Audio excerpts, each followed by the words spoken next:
I'm Janet Morena, Executive Director of Priests for Life. Welcome to Just Ask Janet. Well, I want you to stick with me because I'm going to have a homework assignment for you that you really need you to do at the end of this program. So stay with us for that news.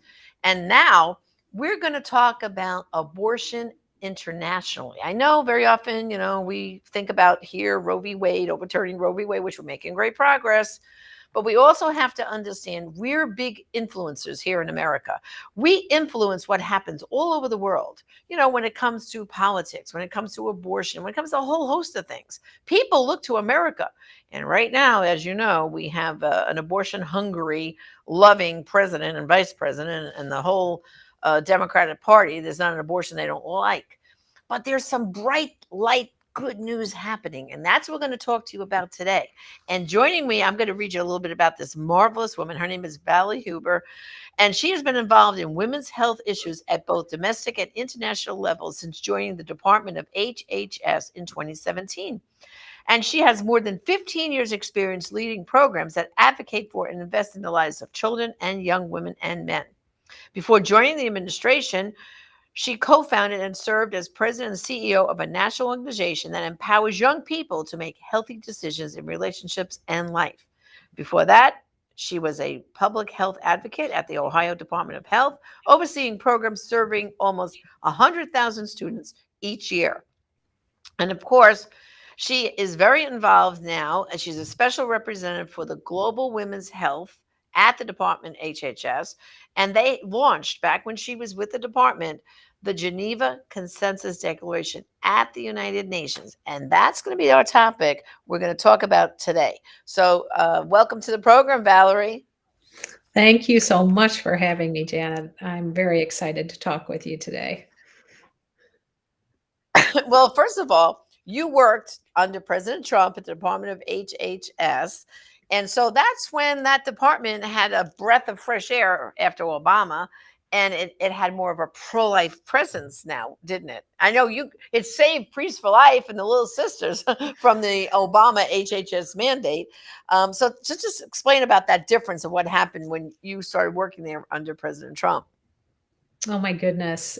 Yes, day and night difference. And we had such a courageous secretary at the Department of Health and Human Services, Alex Azar, who was not afraid to stand up for life and to do so publicly. And there were many of us in the administration, particularly at HHS, who had that similar courage and actually felt very missional about making changes that were going to preserve life, strengthen families, promote genuine health gains around the United States and around the world. Most particularly in the Office of Global Affairs, where we were a tiny little office, but we were responsible for global health diplomacy in every country in the world, including in international settings like the United Nations and World Health Organization and Organization of American States and such.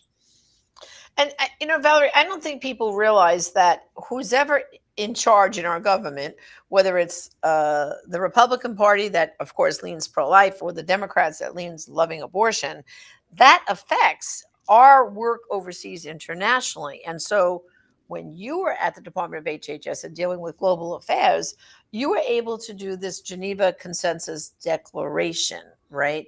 Tell us a little bit about that and what was the whole purpose of it. And then we're going to talk about what's happening now. But tell us about the declaration. Okay. Yeah, I really think it's would be helpful for your viewers to kind of look inside our brain on what led to the genesis of the Geneva Consensus Declaration. I was new to working in the international space, but I was tasked with promoting women's health and being an advocate for life in every arena globally that we were involved. And what I found was really startling to me. First of all, I found that countries that were pro-life and pro-family were being um, intimidated, were being threatened. Uh, Even in diplomatic circles, the the kind of reception that they received was very undiplomatic. And I saw this as more than just a pro-life, pro-family issue.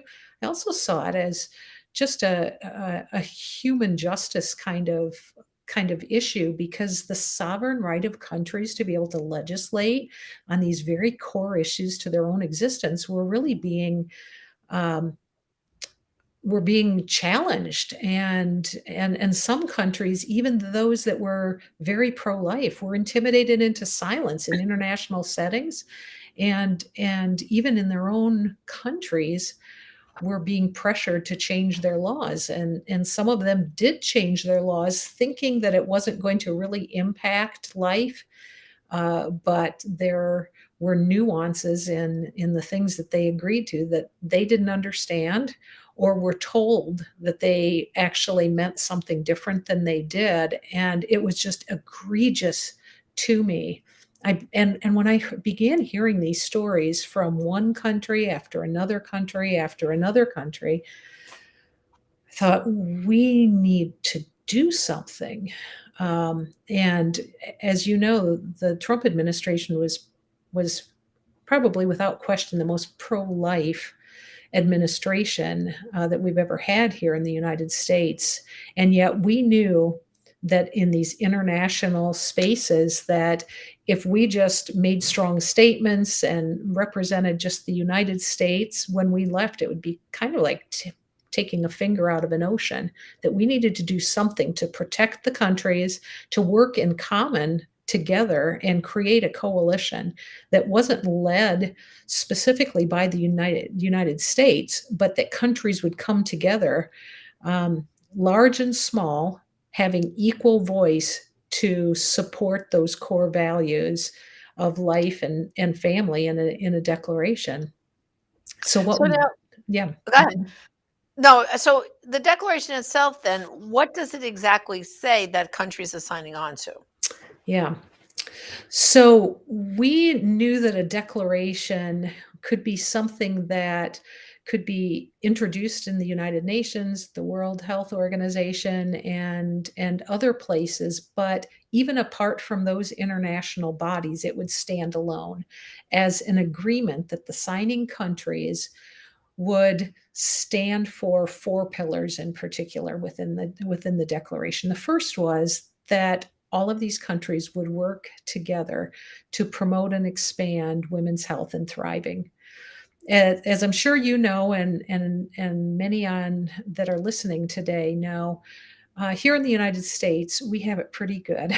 We have it very good in terms of healthcare. And the fact of the matter is, especially in developing countries, and especially where women are just beginning to have some of the opportunities that we've had for many years here in the United States, their access to life-saving health care is still beyond reach. And so women in many of these countries are suffering, some even dying, from things that are totally preventable, totally curable, or at least treatable so that they can live normal, healthy lives. But what we saw was that the whole conversation surrounding women's health was being co-opted by a debate over abortion.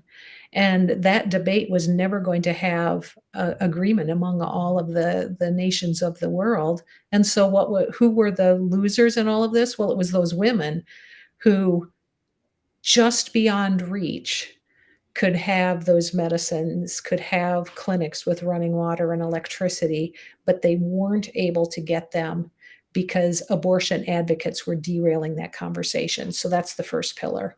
The second pillar is protecting life and making it very clear that there is no international right to abortion.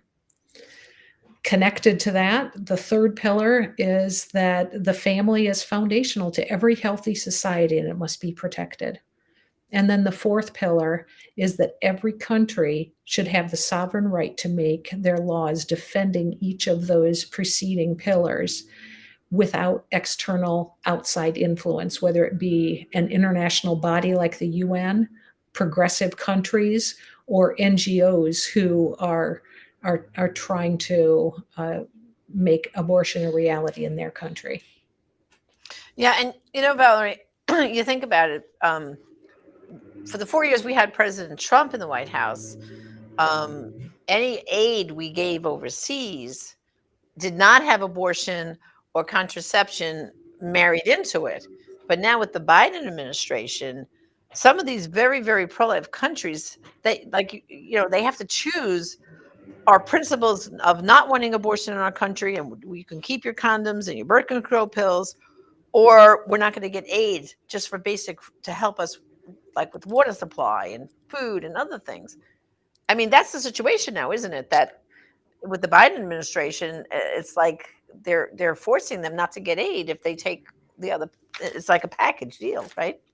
Yeah, it's really egregious. The United States has been the largest funder of family planning for the last 50 years. And we provided family planning even under the Trump administration. But what made it different was that it was in no way coercive, and it didn't include abortion. And we also put some parameters in place that really gave countries a lot of freedom in either choosing yes or no for certain things. And those sorts of things are being removed. And what we have, as you said earlier, we see policy changes that we expect between a Republican and a Democratic administration in the area of life. But what we have seen under the Biden administration is unlike any other administration that we have seen, Republican or Democrat. And that concerns me very, very much.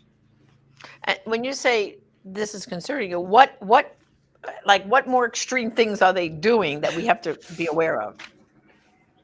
Well, as you know, the administration called for certain congressional protections against taxpayer dollars for abortion, for example, to be struck from funding bills.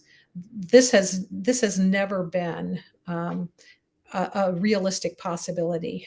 But in addition to that, there are some other things that even the Obama administration never did, and it really goes to the logical argument that they are creating for abortion. On day 8 of the Biden administration, they made it very clear in a presidential proclamation that their domestic and their global policies on these issues were going to be linked. They were very forthright about that. Now, they used nuanced language that, unless you were really steeped in especially international pro life work, you may not catch it. And I think that was by design. But essentially, they were saying in their foreign policy and in their domestic policy, abortion and policies that devalue the family are going to be a overriding priority, both domestically and globally. And we have seen them be true to their word already. But in addition to that, when you patch together things that the president has said and the vice president has said, we also see this logical argument for abortion that no other president has made before. The Yeah. first is the first is that healthcare is a human right. No other president has ever said that before. The second is that abortion is healthcare. And the third is that abortion is a human right. No other president has put those three pieces together. And that is really the calculated strategy being used internationally to force countries to change their laws in support of abortion, and then to ramrod policies from international organizations, coalitions of progressive countries, in tandem with nonprofit organizations from around the world, to put more pressure on countries than we have ever seen in history. Wow. And we also know, leading into what you just said, that in Congress too, they're stripping internationally and domestically they're removing Hyde and Helms amendments, which stayed under Clinton and Obama. But now with Biden, no, they're going to take those out too. So you're right, they've gotten so extreme. But just to go back, with this women's health thing, under the pro life world, of not including abortion. What people don't realize is in some of these poorer countries, things we have access to women's health here in America, like mammographies to prevent breast cancer and exams so that we don't have ovarian and cervical cancer. There's just the list goes on and on that we have this like taken for granted automatic. We go every year for a mammography, but in some of these countries they don't even have the equipment to do a mammography, right? And so when you have this more pro-life, pro-woman administration like we had under Trump, that kind of funding and doctors going over and helping in these countries is what happens. But now they're not going to give them a mammogram machine unless they say yes to abortion. I mean, isn't that's how extreme that they're getting right now? The country has to like give in, or you won't get other aid and help, right? Well, Janet, you really brought up a very important point, and that is you're right, the things we take for granted, but it's even more basic than a mammography machine. It's having electricity in a clinic. It's having medicines in the medicine cabinet. It's having trained health professionals staffing it. It's having clean running water, the very most basic needs. And then let's just take an example. You have a woman who finds out she's pregnant. Getting the kind of prenatal care that we know is really essential both for mom and for baby. And then if there are any sorts of complications, if she has to walk, a day's walk to get to a clinic of any kind, she may or may not make it, and the baby may or may not make it. And let's say, for example, that one of these NGOs that is coming in behind in the borders of a pro-life country, for example, under the auspices of U.S. funding or funding from the World Health Organization, and they provide medical abortion, let's say, which the World Health Organization is encouraging countries and NGOs to do, especially in countries where it's illegal. So let's say she uh, chooses to have an abortion, has very little information, but is told that everything is okay, and she's told the lie that it's even more safe than childbirth.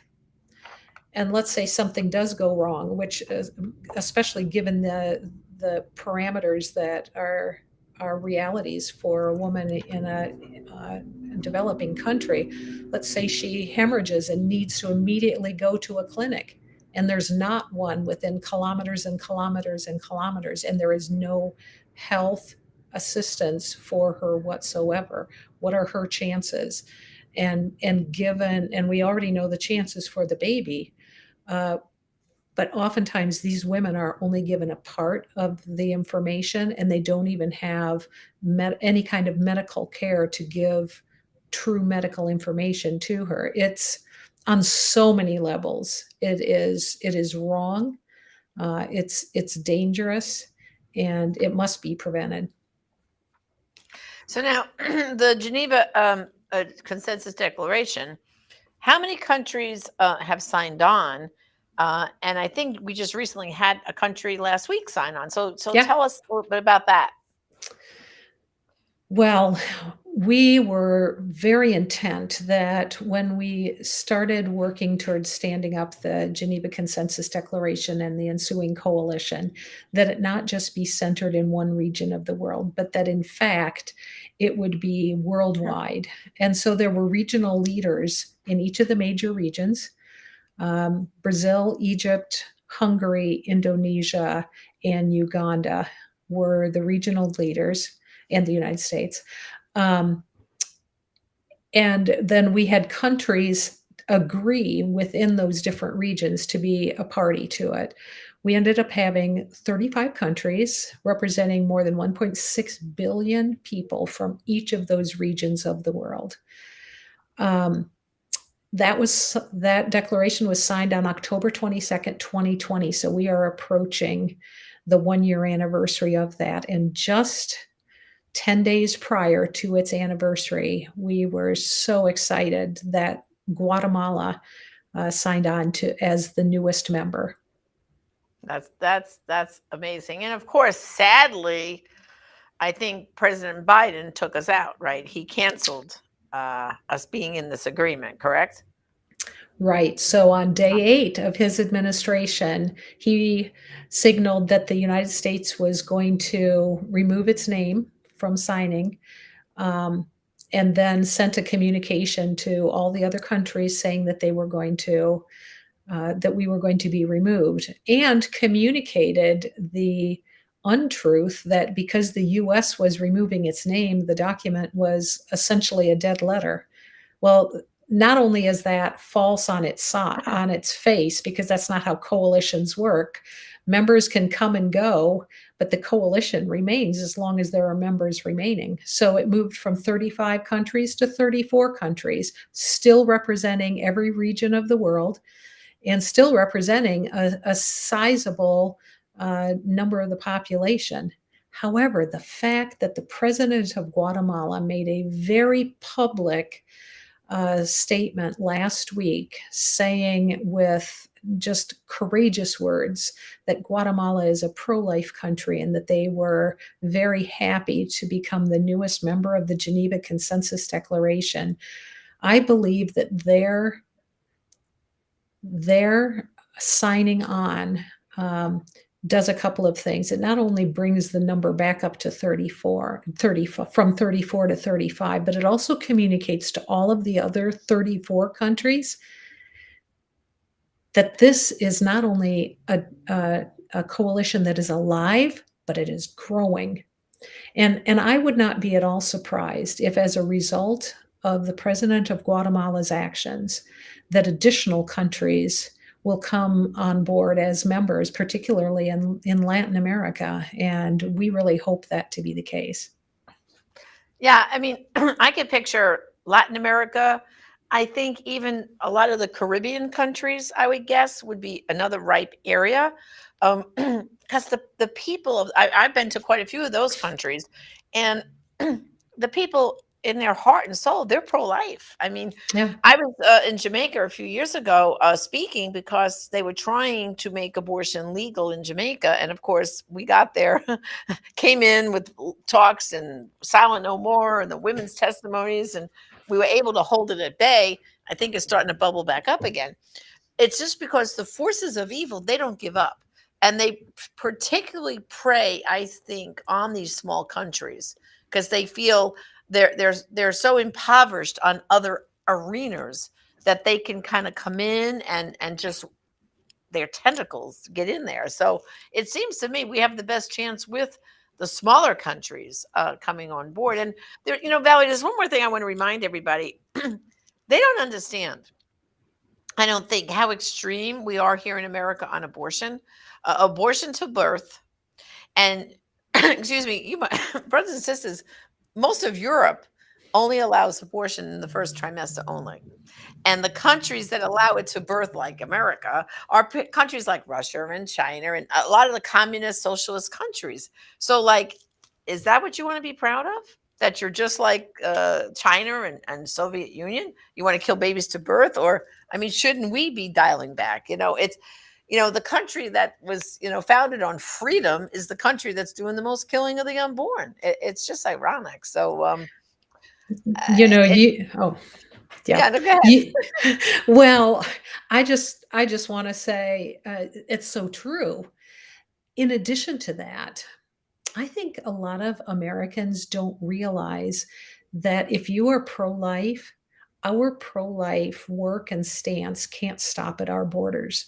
The influence of the United States, yes, with our funding, but also our influence is immense.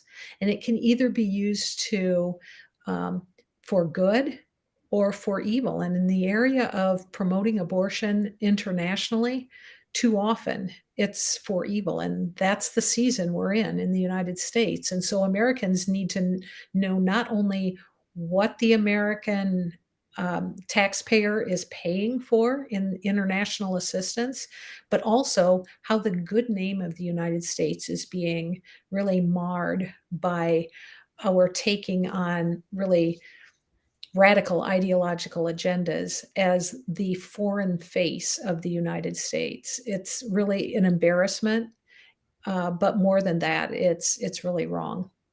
Yeah. Well, I want to invite our viewers to, first of all, be praying for you. First of all, let's pray. They should be praying, first of all, for all the countries that already signed the Geneva Consensus Declaration. Is there a special web page they can go to see all the names of the countries, or to read the whole declaration? Where could they go to find all that information?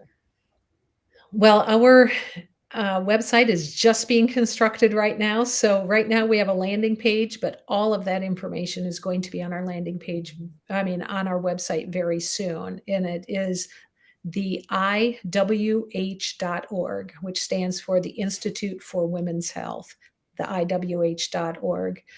Um, I'd also really encourage not only prayer for those countries, but that they will stand strong even in the midst of pressure that is either already at their doors or will be very soon. In addition to that, um, really that this coalition will not only continue, it will grow, it will be mobilized into a formidable power to protect life and family. I really Yeah. believe that the reason that President Biden removed the United States in really almost the first week of his administration is because he saw the possibilities and the power that could really emanate from a coalition of nations representing every region of the world in support of life and family. So they have to continue, and we want to support them in any way that we can. They need to Right. hear thank you often from organizations, from governments, from members of Congress, from individuals. That will be a real encouragement to them as well. Well, Valerie, thank you so much for all this wonderful information. Thank you for joining me. And of course, we will keep you and your whole team in our prayers. And you know what? I'm going to have you back next year on the second anniversary. And I'm going to pray that we double those countries between now and then, because we serve an awesome God. And I think if we all storm heaven with prayers, I think we can do it. I think there's enough pro life nations around the world that we can get more scientists. So thanks I again. You are agree. an amazing woman and a real powerhouse, and God bless you. Thank you, Janet. It was a pleasure spending this time with you. Well, brothers and sisters, thank you too for joining. Excuse me, joining me. Like Valerie said, IWH.org. That's where you're going to go. You can read about it, see the countries, pray for those countries, but pray that they find more countries that will have, just like the president of Guatemala, the courage to stand up and protect the unborn children and their mothers and fathers. Because we know here that abortion harms everybody: the mother, the father, the grandparents, the whole family, future siblings, all of society. Well, thank you for joining me today on Just Ask Janet. And remember, brothers and sisters, as always, there are some abortions only you can stop, some lives you can save. Join me again next time on Just Ask Janet. Thank you.